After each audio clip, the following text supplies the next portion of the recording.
So I've got just a piece of plywood here and a couple of screws, and this is just to hold it down to the board. So 2 screws, and that's going to hold my eyeball on.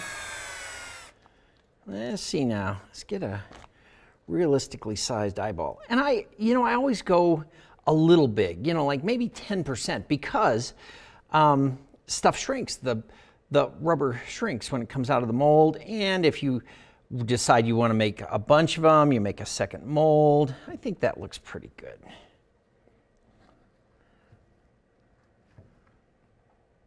It's very important to make sound effects when you're sculpting. Let's see. So this one, I'm gonna make it kind of like the eye's been plucked out and it pulled a bunch of junk with it. The optic nerve, the muscles and stuff. So it's going to have a little length. That's my goal. Also, you'll want to put some clay when you have a gap. You'll want to put some clay like that. So everything has to go down to the table because you can't pull it out if there's an air gap there. I don't want to do that quite perfectly centered.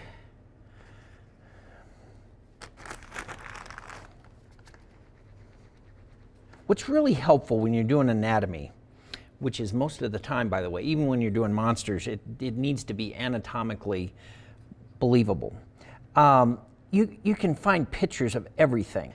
It's a really good idea, and your sculpts just turn out so much better if you've taken the time to research a little bit and have the pictures with you.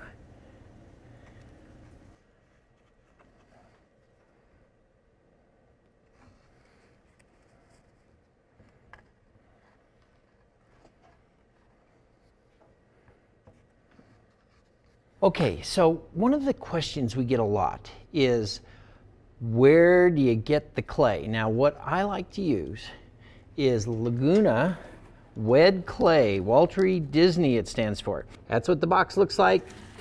This I'm going to use next, and this is great for smoothing out planes because my circle is not perfect. So by raking first one direction and then another, and it's not necessarily perfect crisscross, it can be angles and stuff, you can start to get it more smooth. And all the little lines you cut in, you can smooth those right out later. But I love this tool. It's really, it's a wonderful tool.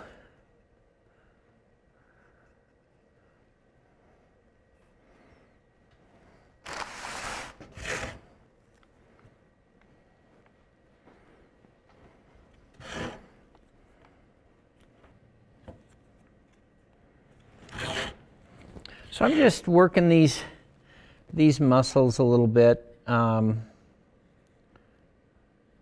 to make them look interesting. That's one thing I do when I'm sculpting. I'm always looking for interesting lines and that are artistic and fun. And a lot of times I'll push reality to do that. But I think most of art pushes reality. Even if it's photorealist, Rembrandt kind of stuff, it still pushes reality in some way.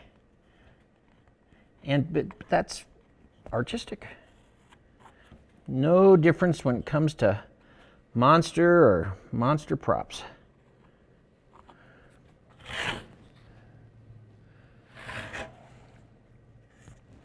Let's see, we'll flip this up a little. That'll be nasty. Doing some little tear marks here in the end. I'm going to smooth the eye with this sponge. Now the sponge, I don't like to get sculpture too wet because then you end up with mush. So you get a sponge like this has a little texture, is very nice, kind of organic. It isn't organic, but it's nice, and you put it in the water and then squeeze hard. And I've already smoothed it with the rake, so now I just have to get out the rake marks. And one thing I realize I've forgotten is a paintbrush. Hold on.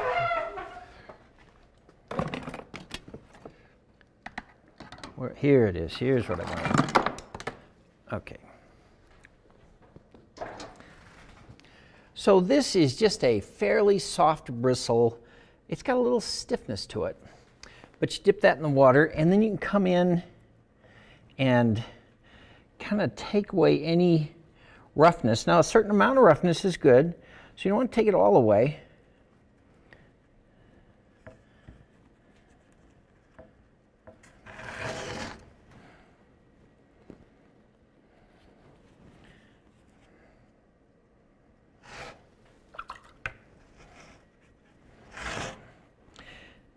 And if you've got some real fine detail, you can actually dip it in the water and then get some of that water out so that it doesn't take away too much. Because if you get a real wet brush in there, you're going to start losing detail. So the other thing that I use a lot in sculpting is a hairdryer. Now the thing will dry out by itself, but it's nice if you're working on something small like this to move it down the road. So we're going to heat this up a little bit.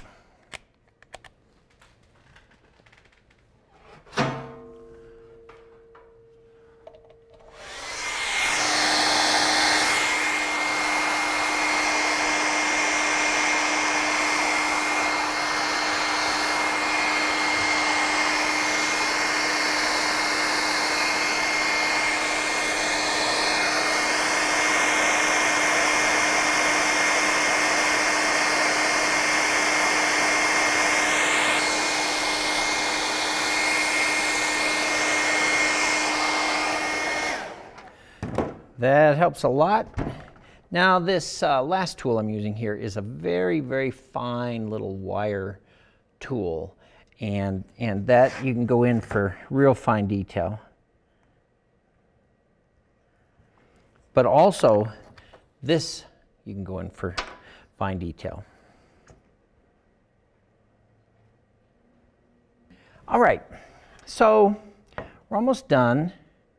You know, it's funny to put so much time into something that just makes a child scream. I mean, it doesn't have to be that detailed. You just give them a scream and go, but you never know who's going to look at it.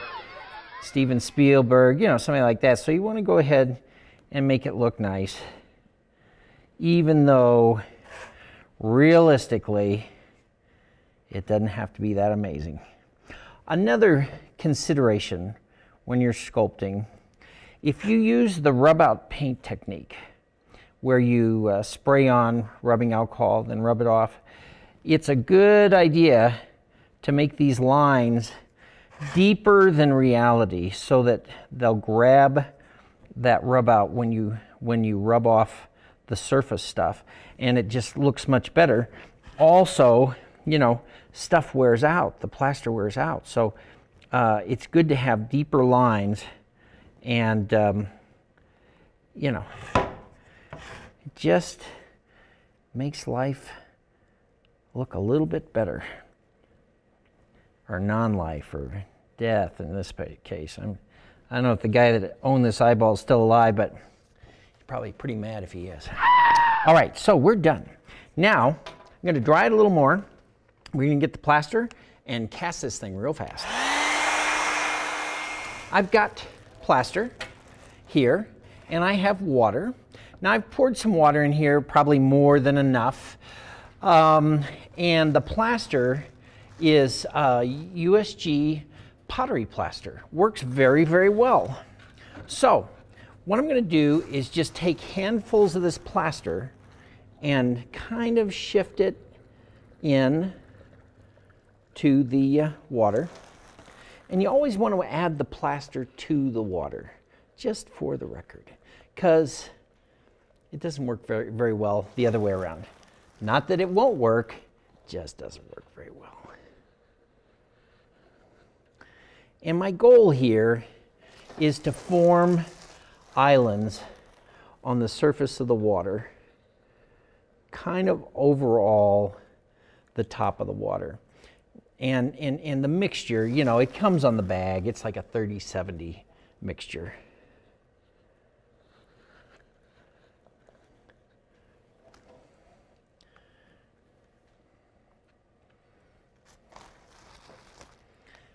You know, rubber and plaster.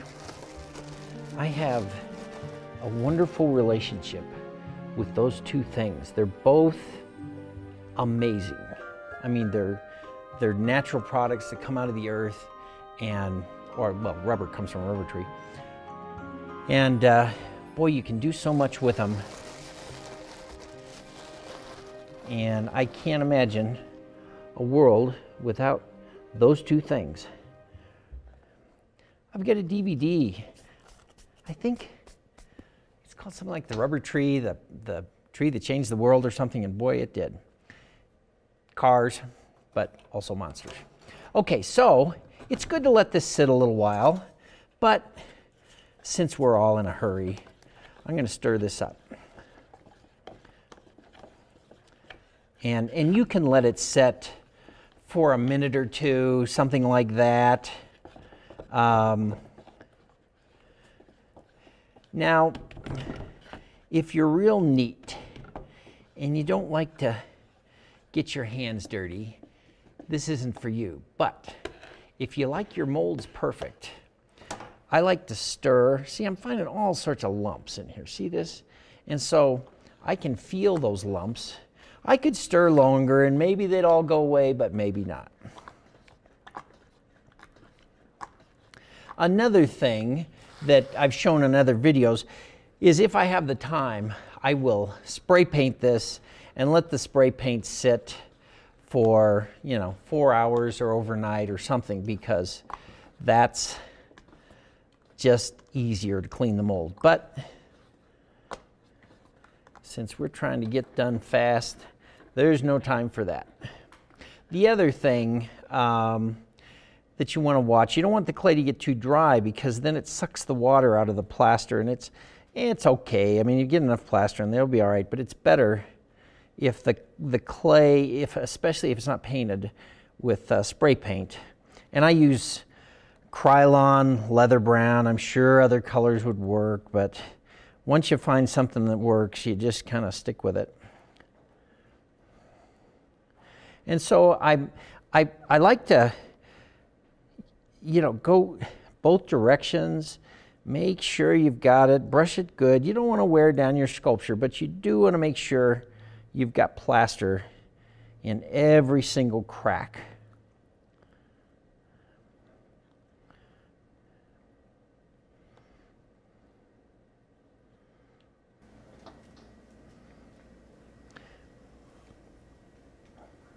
Another thing I've shown in videos is using hemp.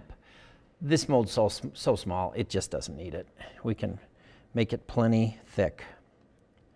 Now, I'm at a point where I'm moving faster than the plaster.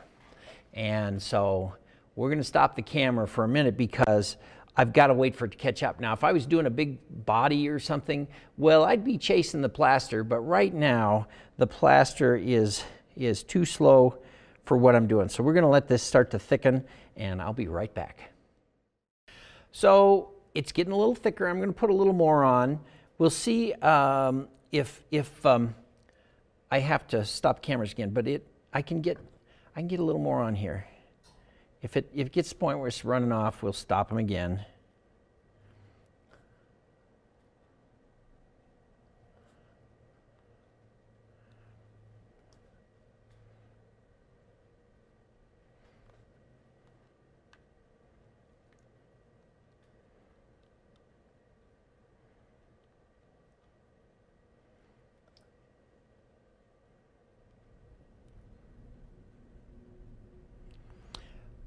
Okay, we're going to stop one more time. When I come back, it'll be nice and thick, like Well, this is about like mayonnaise now. It'll be thick like cookie dough, and then we'll finish up.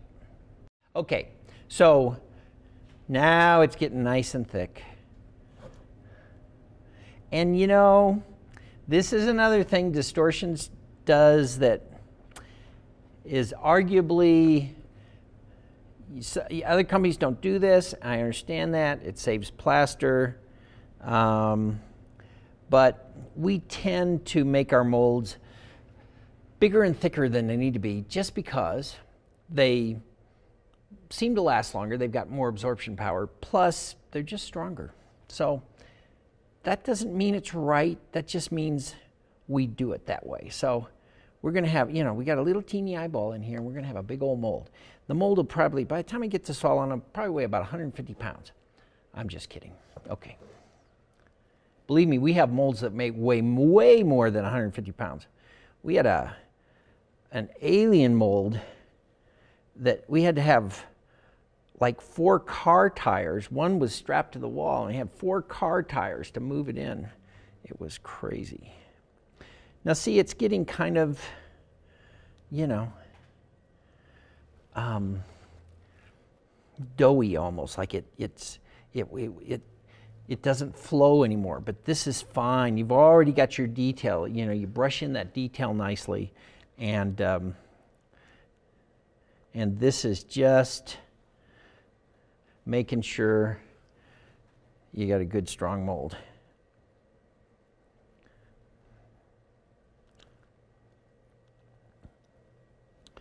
All right.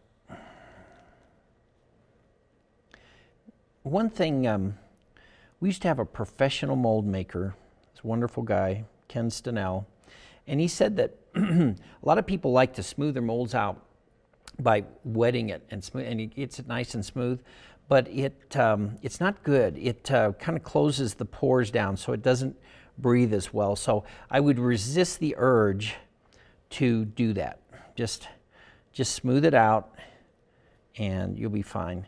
And also, you can do some fancy stuff you want. You can make this flat, and so it sits nice and flat on the table, and things like that. As you move on down the road, and we do more of these, because my goal with Monster Lab is just take everything in my brain, and take it out, and put it on video. So you can start your own mask company. You can make any kind of monster you can dream of. That's the goal, because, you know, I'm not living forever.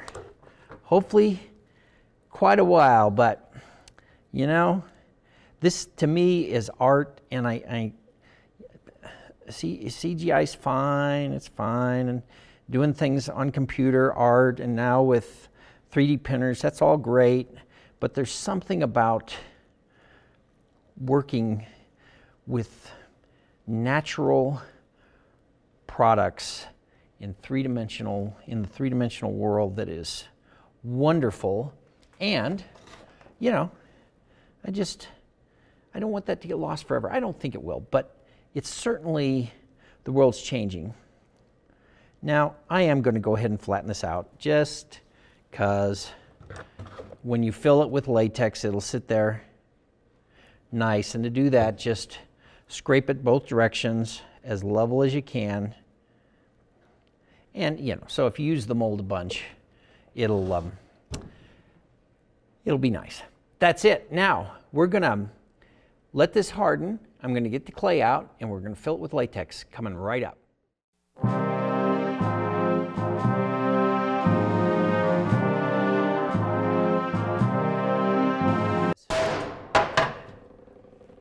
Oh, little dust. Okay, so now the mold, I've let it sit here for about a half hour or so. It's not a bad idea to let it sit a little longer, but, you know, we're trying to move things right along. Now, this could be a screwdriver or whatever, but you just want to get this mold, the vacuum, taken care of. All I want to do is break this vacuum and to get it off. And so pull it off the nails, and there's the clay. Now, this tool is really nice because it's got this nice smooth round edge, so you don't have to worry about tearing up your plaster. But always be aware of your sculpture so that you're not dinging up the plaster. And I like to push it in, pull it toward you, and then pop it. And that helps. Every time you pull it, it helps break the vacuum a little bit on the clay. This is where, if you painted it, it would be better. But it's coming out all right. That's the eyeball. Now, another tool for smaller spaces is this little guy. And it's still nice and rounded, but it'll get into tighter spots. Because even on a big sculpture, you're going to have little points in the ears and different things. But every time I pull, I come up with a quick motion, hoping to kind of break that vacuum.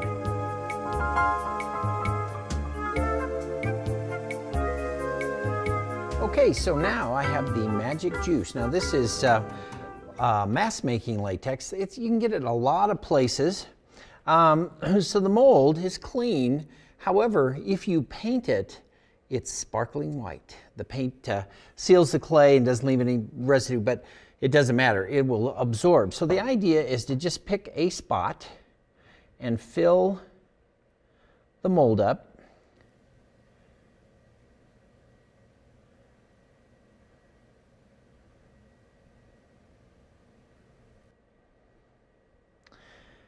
And then you wait. Now what happens while you're waiting is the plaster absorbs the liquid in the latex, and it leaves a layer of latex that's been absorbed. So the longer the latex sits, the thicker it gets, just like slip in pottery. So we're going to let this sit, maybe an hour, just to be sure, because the mold's wet, and so it's probably not going to suck as fast as it could. But anyway, we'll be back to pour this out, and we'll see you then.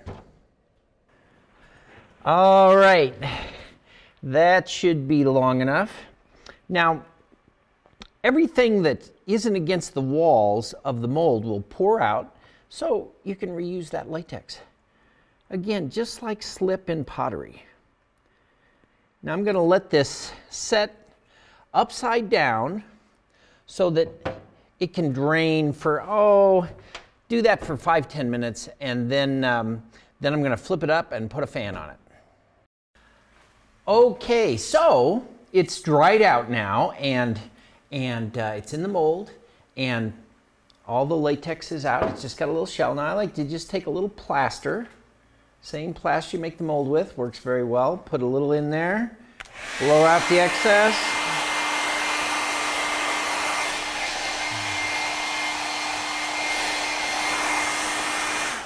And that keeps the rubber from sticking to itself, which is very important. So we just peel it out.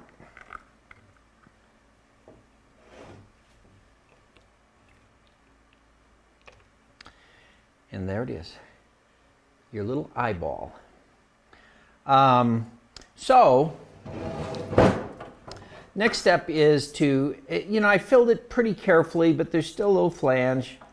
That's got to go.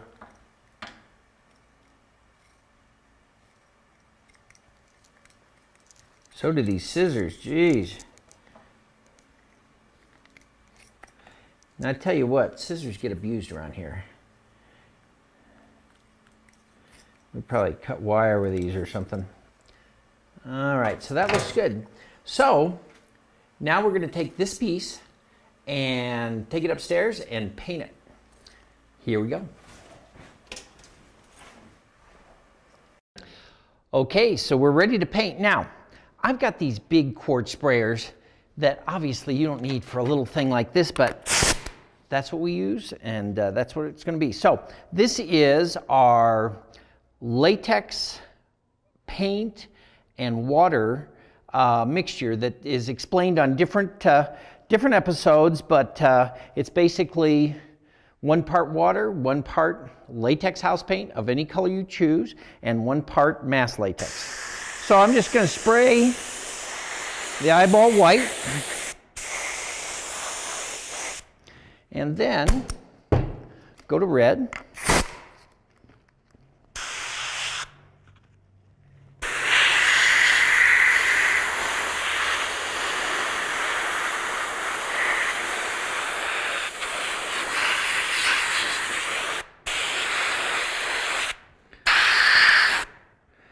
All right, not exactly a precision instrument for fine detail.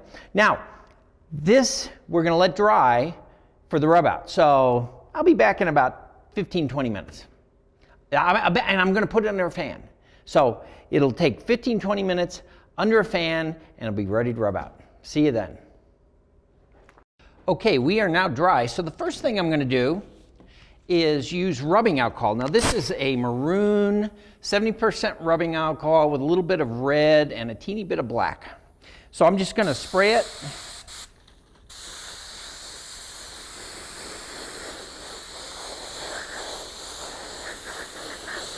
And then, now you can let this dry a little bit. It's probably better, but for our purposes, I'm going to rub it out right away. This is pure 70% rubbing alcohol. So you get it, dip it in the bucket, and then squeeze it out real good. And then just rub it off. I like to get it all off and then flip it over to get it clean. That's that part. Now, going with black FW ink, and this is mixed with 50-50 with rubbing alcohol. It doesn't have to be, but it becomes like its own solvent, so it's nice.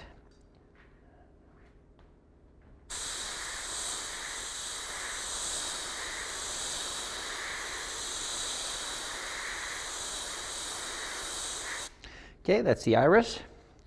Then coming in with, this is white FW, no rubbing alcohol, because we want it to cover, and a little processed blue, or I think it's called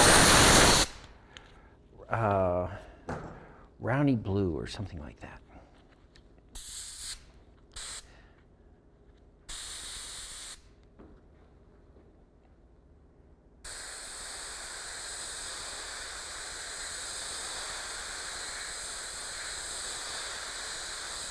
Now you can use the back of a paintbrush for the dot, but we're in a hurry, so I'm going to use the black again.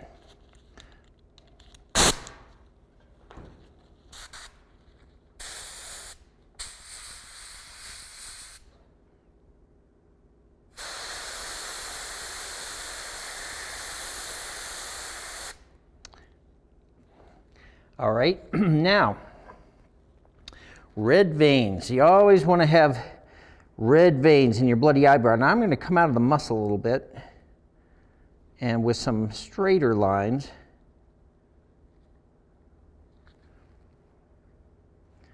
Just where it kind of grabs the eyeball.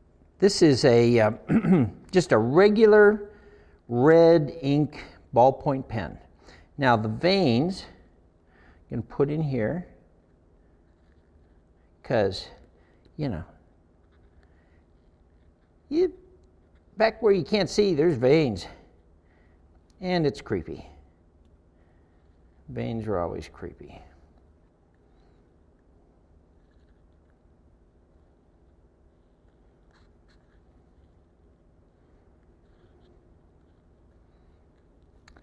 So, once you get that, we're going to go for the dead eye look because, you know, it's no longer in the eye. And again, it's just a little bit creepy. And this is off-white. It's basically white FW ink with a little bit of 70% alcohol and maybe 50-50. And of course, to get it off-white, you need a little bit of yellow, a little bit of like antler brown, and a little bit of black, but just teensy bits. So this will give us that dead-looking zombie kind of effect. That's good. Now, I'm going to hit it with a little gloss. Now this gloss we've used before. It's Liquitex Gloss Medium. Not Gloss Medium Gel, just the Gloss Medium. Nope, that's the wrong one. I might have said a bad word if I sprayed it with that. Okay. So, get the eyeball real good.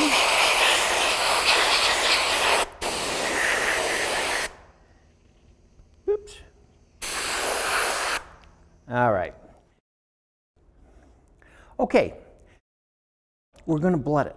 And this is the Liquitex Gloss Gel mixed with food color. The food color thins it out a little bit, and you just got to work the right mixture that's the right amount of thickness and the right amount of darkness.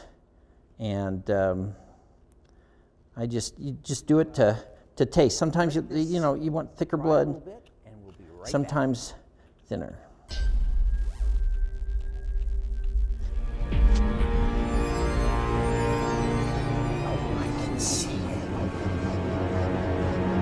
Some thinner, some smaller.